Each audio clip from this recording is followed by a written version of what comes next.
EMF across a rotating rod और उसका formula था 1/2 B ओमेगा L स्क्वायर। और हम लोगों ने क्या याद रखा था कि रॉड के अक्रॉस हमें हायर और लोअर पोटेंशियल कैलकुलेट करना है, पॉइंट नंबर 1।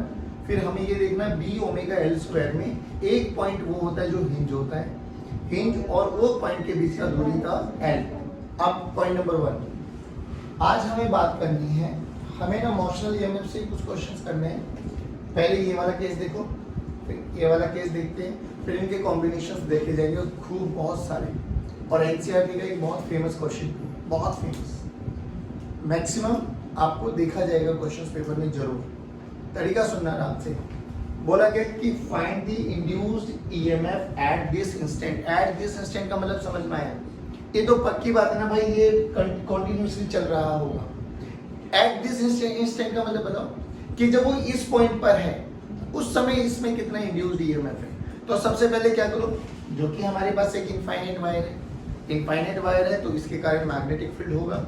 मैग्नेटिक फील्ड होगा तो हमें ये भी पता होना चाहिए मैग्नेटिक फील्ड की डायरेक्शन क्या है, क्योंकि डायरेक्शन पता लगेगी तभी हम लोग मोशनल EMF का कॉन्सेप्ट लगा सकते हैं। BLV याद करो क्या बोला था, B should be perpendicular to L, should be perpendicular to V। और दूसरी चीज V cross B dot DL, याद है ना। चलो पहले बताओ, एक स्टेट वायर है, इनफाइनाइट वायर है, इनफाइनाइट वायर है तो इसके कारण मैग्नेटिक फील्ड अंदर है, दैट मैग्नेटिक फील्ड अंदर है, पहली बात। अच्छा बच्चों, एट दिस इंस्टेंट के बारे में बात कर रहे हैं। इंस्टेंट का मतलब जो अभी ये दूरी पर है, इस समय कितना मैग्नेटिक फील्ड है, जल्दी बोलो। मैग्नेटिक फील्ड है इनफाइनाइट वायर के कारण, याद करो इनफाइनाइट वायर के कारण फॉर्मूला होता था mu not I bye 2 pi D, mu not I bye 2 pi D. चलो तो mu not I bye 2 pi ए।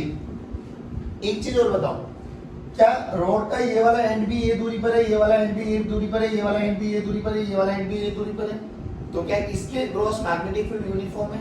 बिल्कुल। देखो ध्यान से, मैग्नेटिक फील्ड अंदर है, V इधर है, L ये रहा। Please pay attention, magnetic field inside, this is length vector, this is velocity vector. क्या both three are mutually perpendicular to each other? तो क्या मैं डायरेक्ट BL भी लगा सकता हूँ? तो इंड्यूस्ड EMF डायरेक्ट कितना आ गया, बोलो भाई, BLV। B का फॉर्मूला रखो बच्चों, mu naught I by 2 pi A into length of the wire into velocity of the wire. अरे है ना, बोलो। अब बात यह है कि इसमें से कौन सा एंड हायर है, कौन सा एंड लोअर है, तो इस पे क्या कंसीडर कर लो, पॉजिटिव चार्ज। पॉजिटिव चार्ज को कंसीडर करो, फोर्स निकालो।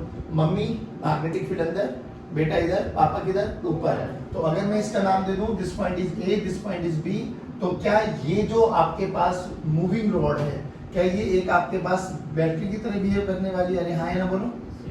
क्या ये वाला पॉइंट A है, ये वाला पॉइंट B है?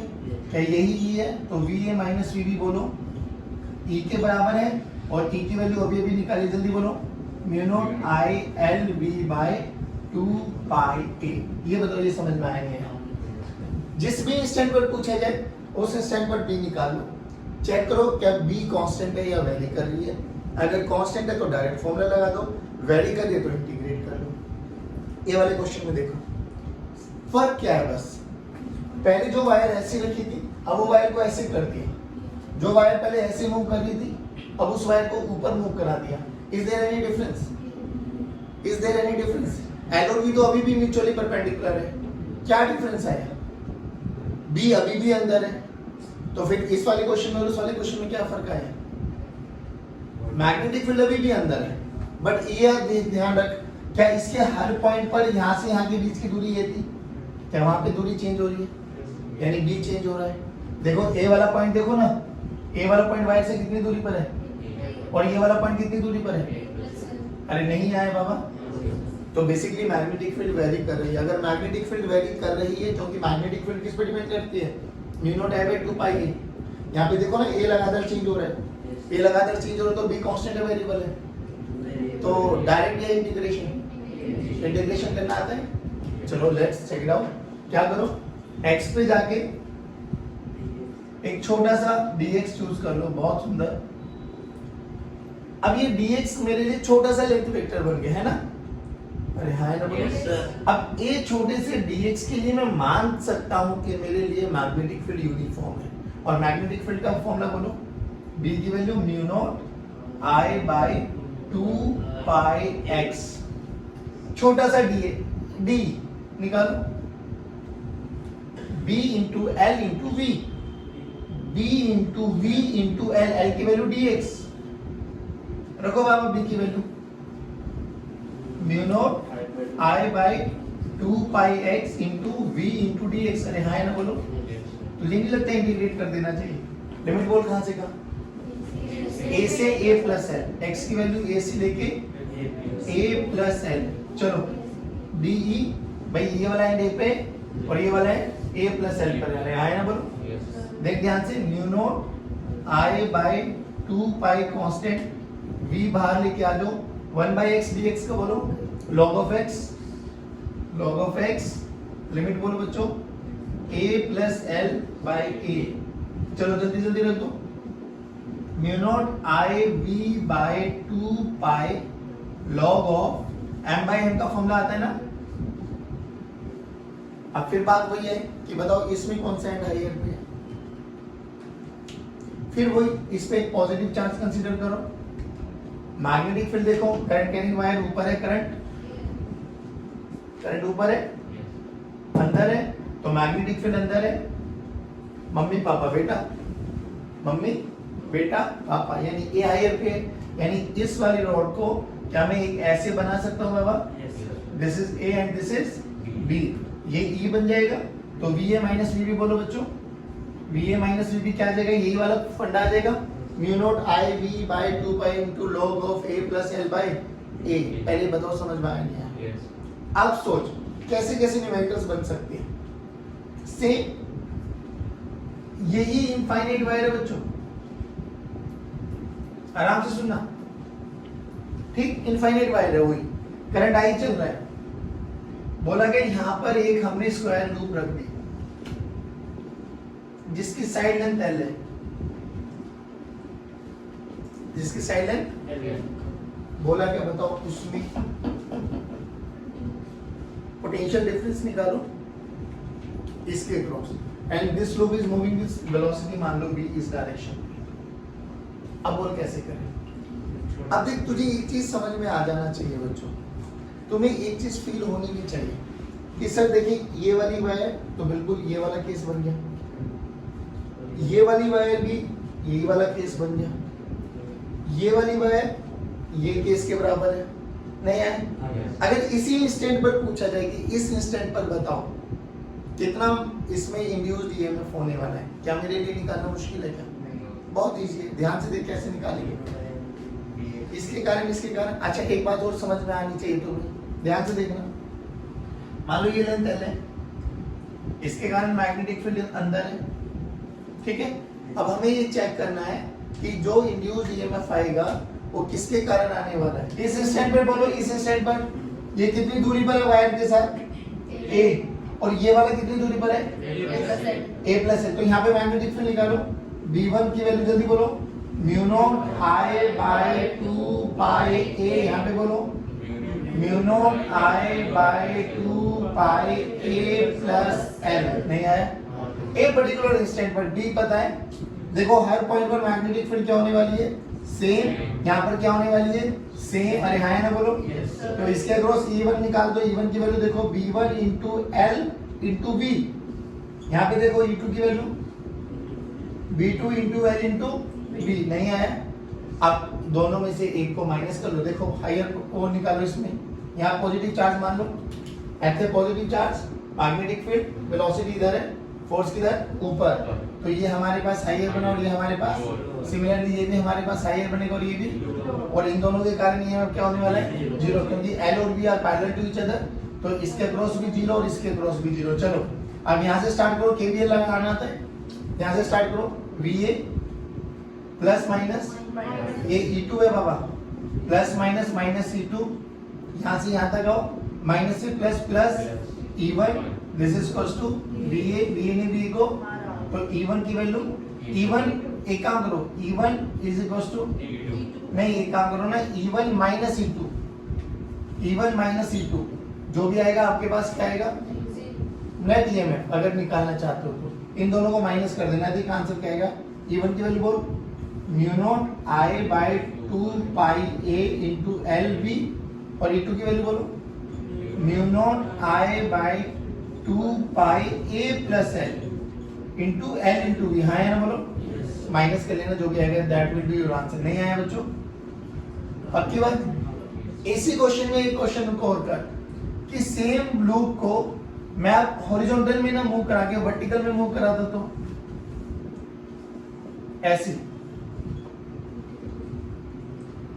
अब बोलो,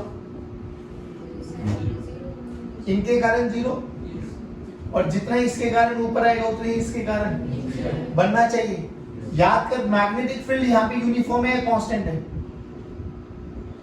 जैसे ये ऊपर चलेगा तो मैग्नेटिक फ्लक्स चेंज हो रहा है क्या? नहीं, फ्लक्स कहाँ चेंज हो रहा है भाई? ऐसे चल रहे थे तो फ्लक्स चेंज हो रहा था ना, क्योंकि हर पॉइंट पे मैग्नेटिक फील्ड अलग अलग थी। है ना, बोलो इस पे ऊपर चल रहे हो तो बताओ फ्लक्स चेंज हो रहा है क्या? फ्लक्स चेंज नहीं हो रहा, फ्लक्स कांस्टेंट है। फ्लक्स कांस्टेंट है तो इंड्यूस्ड ईएमएफ 0, तो इंड्यूस्ड ईएमएफ 0 होना भी चाहिए यहाँ पर। तो ध्यान से देख, इनके कारण तो 0 हो जाएगा, इसके कारण जो ये आएगा उसी के कारण ये भी आएगा। नहीं आया तो यकीन, तो इस पे पॉजिटिव चार्ज मान और हायर पोटेंशियल लोअर पोटेंशियल निकाल। मैग्नेटिक फील्ड ये तो हायर पोटेंशियल ये बना, तो ये हायर बना E1 और ये हायर बना E2। ध्यान से देख, E1 और E2 की वैल्यू यही रहेगी। E1 E2 की वैल्यू यही रहेगी, किसके बराबर? Mu not I B by 2 pi log of A plus L by A. नहीं आया बाबा, तो नेट ईएमएफ कितना हो जाएगा? बोलो भाई, नेट ईएमएफ, क्योंकि ये दोनों का मैग्नीट्यूड सेम है, इन दोनों में नेट ईएमएफ आया था। हाँ, क्योंकि ये ईएमएफ ज्यादा है इसके कंपैरेटिवली। देख के देख, E1 इज ग्रेटर देन, तो E1 माइनस E2 कुछ ना कुछ पोटेंशियल डिफरेंस आएगा। देख यहाँ पे म्यू नॉट आई बाई 2 पाई है, यहाँ पे mu naught I by 2 pi A plus L है, तो इसका डिनोमिनेटर ज्यादा नहीं आया। समझ में? पक्की बात, समझ में आया ये सारे क्वेश्चन? ये सीबीएसई का बहुत इंपॉर्टेंट क्वेश्चन। फ्लक्स निकालना है वो भी निकाल सकते हैं, ईएमएफ निकालना है वो भी निकाल सकते हैं। इसको पैरेलली मूव कराओ और परपेंडिकुलरली मूव कराओ, अकेली वायर रखो तो भी, हॉरिजॉन्टली मूव कराओ, वर्टिकली मूव करो, कैसे भी निकालो, हमें फ्लक्स और हमें ईएमएफ इंड्यूस आना चाहिए निकालना। आगे बोला गया कि फाई और आई का ग्राफ बनाना, फ्लक्स टाइम और करंट टाइम। ये तो इतना तो हमें समझ में आया। फैराडे लॉ ने क्या बोला कि जब जब फ्लक्स चेंज होगा तब तक ईएमएफ इंड्यूस होगा। सर्किट कंप्लीट है तो करंट फ्लो करेगा। अभी अपन ये मान के चल लेते हैं बाबू, अभी हम ये मान के चल लेते हैं कि इस जो कॉइल, एक ये हमारे पास स्क्वायर कॉइल है, इस स्क्वायर कॉइल का जो रेजिस्टेंस है दैट इज R, क्योंकि करंट निकालना है तो करंट हम निकाल सकते हैं। अब ये बताओ, ये v वेलोसिटी से चल रहा है और v कांस्टेंट मान के चल रहे हैं बच्चों। अभी तो याद बताओ, किसी भी टाइम t पर, किसी भी टाइम t पर, अभी t को 0 पे ये बाहर है तो देयर इज नो फ्लक्स। किसी भी टाइम t पर आपको लगता है ना ये ऐसे एंटर कर जाएगा बाबा, तो फ्लक्स का फॉर्मूला बोला, flux b a cos theta. इसमें मैग्नेटिक फील्ड अंदर है, इसका एरिया वेक्टर भी अंदर मान लो, तो थीटा की वैल्यू 0। याद कर, b a cos थीटा का यूज करते हुए हमने क्या बोला था कि a वो होगा जो मैग्नेटिक फील्ड के अंदर होगा, तो किसी भी इंस्टेंट पर ये वाला एरिया इसके अंदर आ गया। लेट्स से अपन लोग मान लेते हैं ये x है, क्या x की वैल्यू अपन को समझ में आ जाएगी? हाँ, तो x की वैल्यू किसके बराबर है बच्चों? v into t। अरे बोलो भाई, स्पीड इंटू टाइम। तो किसी भी इंस्टेंट पर फ्लक्स कैसा आ जाएगा बच्चों? b इंटू a, तो b इंटू a। एरिया देखो, एरिया वो वाला जो मैग्नेटिक फील्ड के अंदर है, l into x, l into x, x की वैल्यू रखो b l v t। ध्यान से देख बेटा, फ्लक्स और टाइम का ग्राफ बनाना है तो फ्लक्स की मैक्सिमम पावर 1, टाइम की मैक्सिमम पावर 1, तो बोलो graph will be a straight line passing from origin. Done है? आ जाओ। तो अगर कोई मेरे से पूछा जाए कि फ्लक्स वर्सेस टाइम का ग्राफ बनाओ, तो y एक्सिस पे फ्लक्स ले लिया, टाइम ले लिया, तो graph will start from here. अभी सुनना आराम से, अब ये कब तक चेंज होता जाएगा? जब तक ये पूरा एंटर नहीं कर जाता है। अरे हाँ है ना, बोलो। जैसे पूरा एंटर कर गया फिर तो कांस्टेंट रह गया। अब एंटर करने में कितना टाइम लगेगा? तो देखो ये l लेंथ है, कितनी स्पीड से चल रहा है? v, तो इसको पूरा एंटर करने में कितना टाइम लगेगा? l by v। तो जब तक टाइम की वैल्यू l बाई v नहीं हो जाती, जब तक तो ग्राफ कैसा रहेगा? इंक्रीज करते हुए। नहीं आया बच्चों? अरे बोलो भाई, डन। और फिर कैसा रहेगा बच्चों? कांस्टेंट। फिर कैसा रहेगा? कब तक कांस्टेंट रहेगा? जब तक ये यहां तक नहीं आ जाता। अरे हाँ ना बोलो, अरे बोलो भाई, अरे बोलो भाई, पक्की बात, शोर शोर बोलो। यहां से यहां तक आने में कितना समय लेगा वो? ये एंटर कर गया पूरा, तो बचा कितना ये distance? b minus b minus b minus, पक्की बात ना भाई? यहां तक तो एंटर कर रहा है ना वो, तो यहां तक तो ये आ ही गया। अरे ये तो आ ही गया ना, एल लेंथ एंटर कर गया ना। अब d माइनस एल बचा, तो d minus L by B, तो d minus L by B, d minus L by B. तुम्हें नहीं लगता ये वाला समय तक ये कांस्टेंट चलेगा? बोलो भाई। फिर ये बाहर निकलना स्टार्ट हो गया, बाहर निकलना स्टार्ट हो गया। कब तक? जब वो पूरी की पूरी लेंथ बाहर नहीं निकल जाती है, है ना बोलो। तो टाइम बोलो कितना हो जाएगा?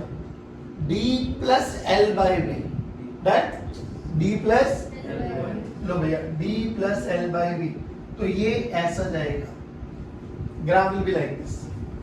पहले बढ़ा, फिर कांस्टेंट, फिर घटा।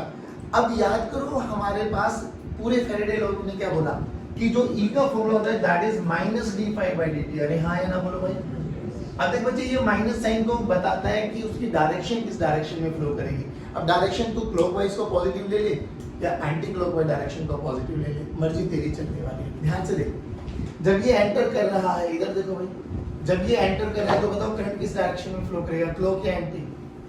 ये देखो मैग्नेटिक फ्लक्स बढ़ रहा है तो सपोर्ट या अपोज? अपोज। अंदर है तो बाहर, बाहर का मतलब एंटी। तो जैसे एंटर करेगा तो एंटी क्लॉकवाइज डायरेक्शन में। फिर ये बाहर निकल रहा होगा, तो बाहर निकल रहा होगा तो फ्लक्स कम हो रहा, सपोर्ट, सपोर्ट का मतलब क्लॉक। अब मर्जी बताओ जल्दी, क्लॉकवाइज डायरेक्शन को पॉजिटिव मानोगे या एंटी क्लॉकवाइज डायरेक्शन को?